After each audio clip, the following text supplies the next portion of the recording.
Hello everybody and welcome back to another episode of Mind, Money, Soul, and today we're talking about how to be better at managing your money. It's like the most seemingly simple and straightforward thing, but it's something that so many people struggle with. So in this episode I'm going to share my 3 top tips to become better at managing your money. Now when we're thinking about money management, it literally is just deciding where you want your money to go.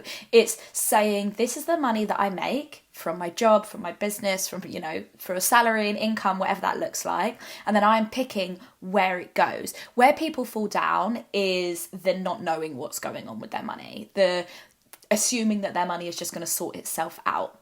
And there are 3 really important things that you should be doing to be better and managing your money, basically. Now, I have been managing my own money from like the age of 18. I'm now 30. That's 12 years. I've made some big wins, but I've also made some big fuck ups. There's some things that I know work really well for me, and there are some things that I know that don't work so well for me. So let's just get into the 3 top tips, shall we? Let's go. So number 1 is have a separate spending account. Literally have an account for your bills and your income, and then a separate account for your daily spending. So the reason why we need this, and the reason why I think this can be so helpful, is because if you have everything coming in and going out of one account, it's really hard to stay on top of it. It's really hard to track what's going on, make sure that you're on budget, track your process, etc. So if we think about it, let's say you have bills, let's say you get paid at the end of the month, and you have bills that come out on the 1st and the 10th and the 21st, and they don't all come out on one date, they come out throughout the month, and you haven't created a budget, but you're just doing your normal spending with your one debit card, and you're tap in, and you're buying coffees and you're buying cocktails and you're doing all of these things, and then it gets to the 21st and you've got your rent coming out, and the rent, your rent's £700, but you've only got 400 in there, and you're like, how the fuck did that happen? It's so easy to spend money if it's just sat there and if you're not being mindful and if you don't have a process. By having a separate spending account, you don't have to worry about accidentally spending money that's for bills and fixed expenses. So the way that you would do this is create a budget. So create a spending plan. I've got a freebie that you can download. It'll be in the show notes.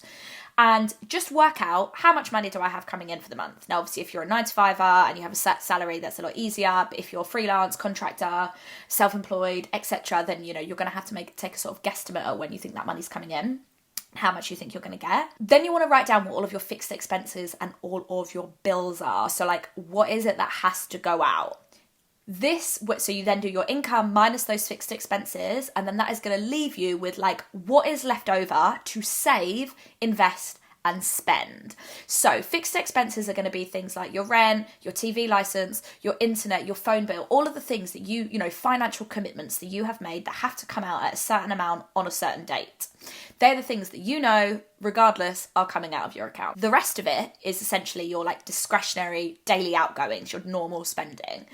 And this can go up and down. There's no really fixed amount. You could set yourself a budget and say, I would only like to spend £100 on groceries this month, but it's still down to you to make sure that happens. It's still down to you to walk into Sainsbury's or Tesco or wherever you go and spend within that budget. So that's your daily spending. So when you sit down and work out, okay, I've got my income, minus my bills and fixed expenses, what is left over? Let's just say, for argument's sake, you had £600 left over.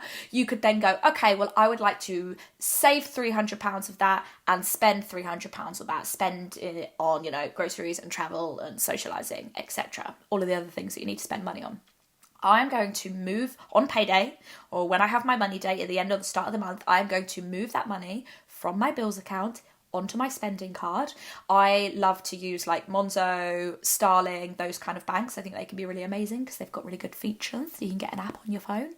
I'm going to move that money over onto this spending account, and then throughout the month, as I spend my money, I will only spend on that card. So you don't take out your normal debit card, you take out your spending card. Now, obviously, this is just another current account, but call it your spending account so that you know that that money is for your spending. Now, what that does, let's just say you had this £300 for the month and you were spend, and then you get halfway through the month, you realise you've only got 50 quid left. You can see if you're going over or under, or you know that money is just for spending. So it's a lot easier for your brain to manage that money. It's going to help you not overspend as much. It's going to help you not dip into your savings. It's going to help you to not spend your bills money.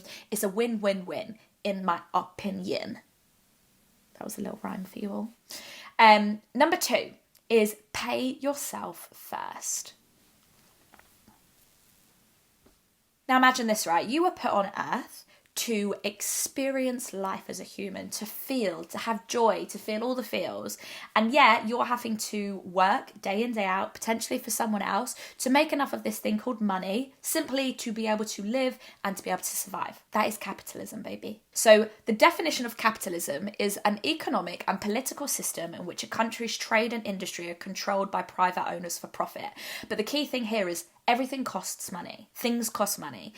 And we need to have a roof over our heads. We need to eat food. We need money to have electricity and heating and the internet, right? And now you show up to work every single day, whether that is for someone else, like a boss, or whether you work for someone else, like a client. Either way, they are paying you money to do a job. You have to use them or have them to get money. If you are a 9-to-5er, right, you work for someone. You work for a boss, you work for a business owner, you work for a CEO. Their company is paying you. Regardless of what you do, you get your salary at the end of the month, the end of the week, etc. But if you're self-employed or you're a business owner, you may not have a boss, and you might technically be your own boss, but technically you have clients. They're the ones paying you money. You're offering a service, you're offering a product. But either way, you have to show up and work and make money, right? Why would you do this day in, day out to not put any money aside for yourself, for all of that hard work? And instead, we spend money. We get this momentary, in the moment, instant gratification. Great, but then that goes. And we then have to go back to work and spend hours working to redo the whole thing again, right? We have to go, this is what capitalism is. So you've got people at the top of the food chain, people at the bottom of the food chain. The people at the bottom of the food chain, the manual labourers, the workers, the ones that have to work to survive, the ones that have to have a job because they don't have passive income, they don't already, have wealth that's built up. You are sold the idea that there is something wrong with you or that you need to spend money to be happy. You need the latest garments? Is that even a word? You need the latest gadgets, that's what I was trying to say. You need the latest stuff, you need the latest this, or you're not thin enough, you're not pretty enough, you don't have good enough skin. Whatever it is, you're constantly being told that you're not enough as you are. So you go out and you spend your money. You go out and you buy new things, you buy the latest stuff, you whatever. And you convince yourself that that's more important in the moment than saving money and building up money for the future, right? But what that does is that keeps you going back to work because you need more money to fulfill those needs, to pay your bills, and the process repeats itself. That is basically what living paycheck to paycheck is. Now, over time, you want to break out of that cycle, and you do that by paying yourself first. And this is a really important part of money management. So essentially on payday or when you have your money day or whatever that looks like, sit down.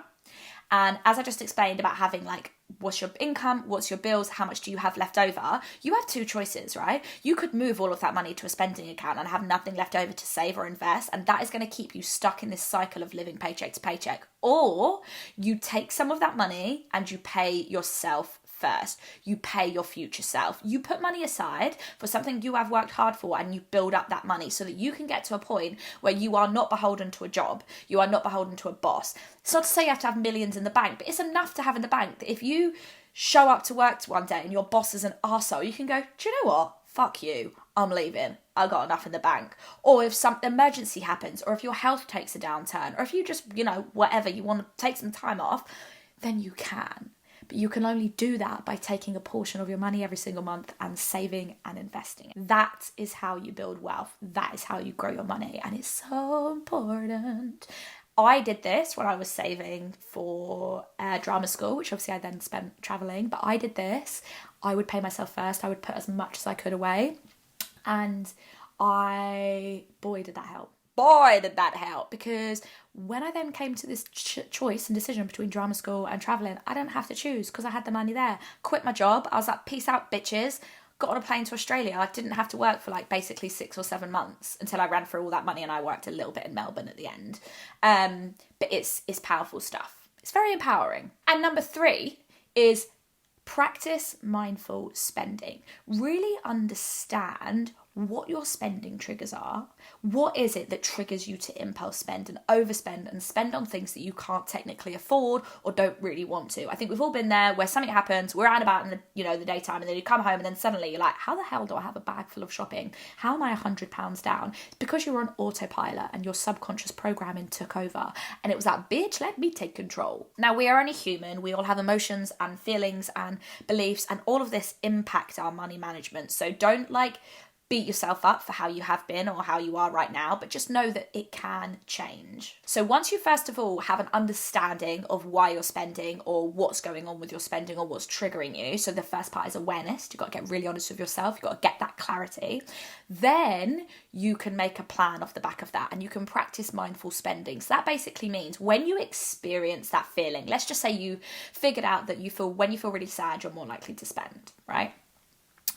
In that moment, when you start to feel sad, full well knowing logically, this is what's going to lead me to overspending and to impulse spending, you can ask yourself, what else can I do right now to change how I feel? What is going to make me feel better that doesn't involve just me mindlessly spending money? That's part of practicing mindful spending, really tapping into your body, really understanding what's going on and noticing the signs of when that thing's coming up. Now, sometimes there's not necessarily an emotional trigger that's sadness or stress or boredom. It might just be like a general feeling in your life. It might just be habit.